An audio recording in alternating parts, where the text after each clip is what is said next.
everyone. This is Jessie reporting in for your virtual class for Season Extension Structures, reporting from the greenhouse at Feather River College. I'm going to start out taking you for a little tour of what we got going on in the greenhouse and then do a quick tutorial on seed starting. Alright, let's get started. So, as you can see, we have many seed trays, and each one we have labeled, so that way when the starts begin to come up, I'm going to know what I'm looking at. It's really important to label because as you plant more and more seeds, it's easier and easier to mix up what plants are what. These were just seeded this week, and I'll share with you on Canvas our greenhouse log of how we keep track of what was seeded when. Over here, we have our leeks, which you can see are starting to germinate. Fennel, starting to germinate. This was planted almost 3 weeks ago. And we have kale, which is looking really happy. And we have this netting over the starts because we had a slight rodent issue that was trying to bury seeds in our soil. And so we remedied that. And things have been looking good for the past week. No rodent damage.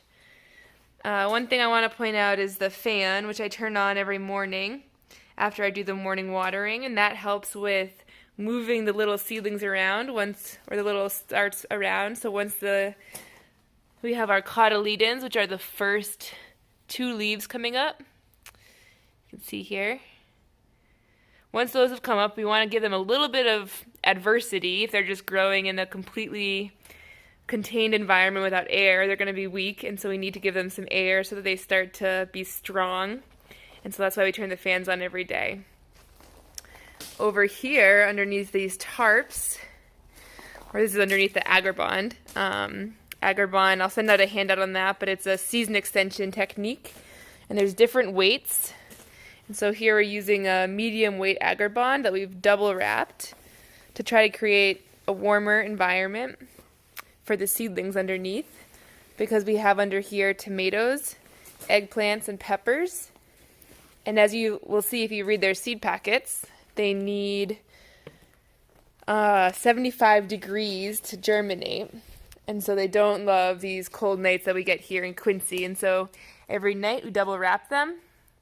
And we're just barely starting to get some germination here. So you can see this little guy right here. That's a Amish paste tomato. And let's see what else has come up. We're starting to get some nice germination. It took 2.5 weeks, which is longer than you'll read on a seed packet. And that's just because of the cold nights that we get here. So our method of remedying that is double wrapping with Agribond. Until the starts come up, it's okay to keep the Agribond covered. But once you get the cotyledons, the first leaves, you're going to want to make sure that there's more sunlight getting to them. And so as we have germination from this section, we're transitioning them over to these tables where they'll be getting more sunlight.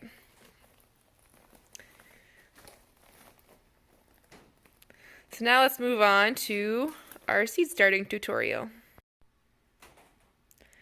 Okay, so something that we are going to talk about a lot in the eco-farming program is the importance of soil. Soil is where all of our seeds and starts are going to be getting energy to create healthy vegetables that we're going to hopefully be able to enjoy. So I'm starting out with a biochar potting soil mix that I got at Gray's, local to Quincy. And I mixed this potting soil mix in a 5-gallon bucket, or you could even just do it on anywhere that you want to spread soil out. And I take a little bit of peat moss, which helps with holding the water and keeping the starts aerated. Put those 2 in the bucket. Add a little bit of water and mix it up. And you'll see from the readings, it's really important to not just put any soil in for your seed starting, because you want to make sure that they're able to stay aerated.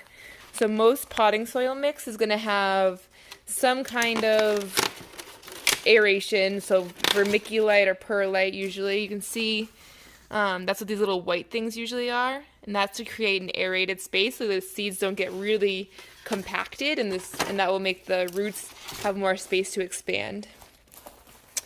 And then you want to fill your seed tray. We do all bigger seed trays because we're doing production size, and so this is a 50, and that just means it has 50 cells. We also do 72s and 128s depending on what we're doing.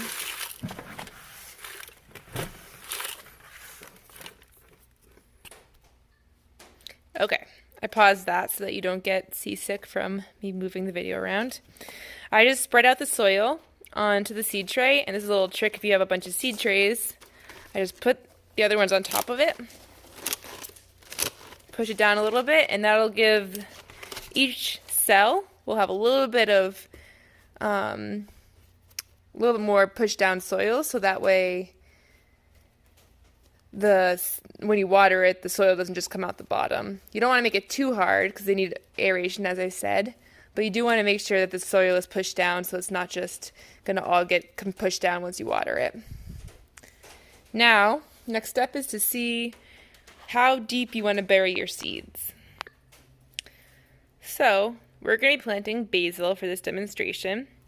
Basil likes to be planted about 1/4 of an inch below the soil. So you want to shake the seeds out into your hand.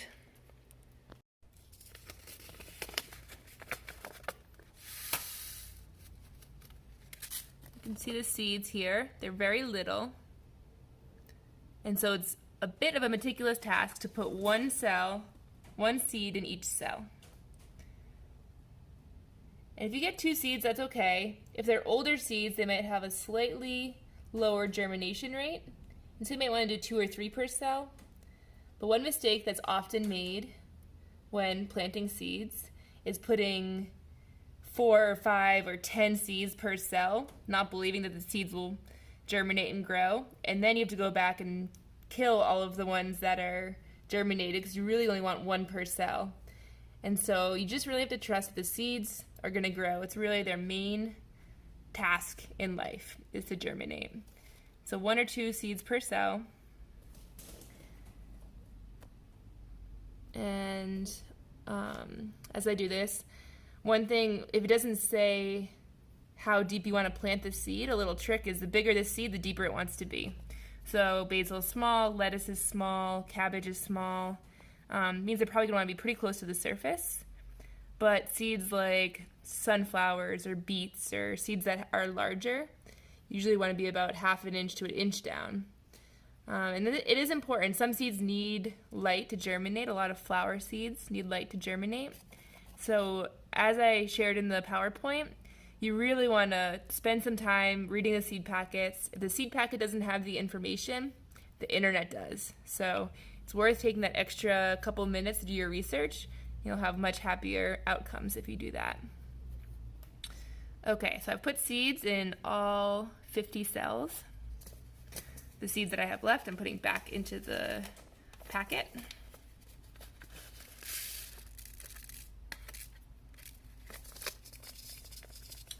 And I'm just covering it with 1/4 inch of soil. So here I am distributing it over the top. And I've really left only 1/4 inch on top for it to fill up. So that's how I know how much. And then the last thing I do is I just cover up the cells. You can see it. And I just push that 1/4 inch of soil on top so that when I water it, it's not going to get blown off. And I'll do.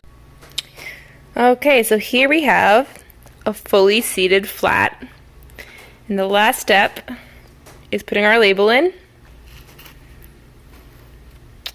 And then giving the seeds a little bit of good energy and sending love so they grow big and strong. Put them over here with their friends. And every day, I want to make sure that the soil feels like a moist sponge. You don't want it to be soggy, but you don't want it to be dry. And so I mist it twice a day, and that seems to keep it pretty good. But keeping an eye on it and checking on it is not a bad idea.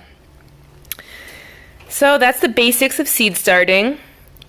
Obviously, in a home garden, you don't need 50 basil plants, and so you can buy 6-packs, and so it'll look like this, except it's only 6 cells, and you can choose what you want to start based on that.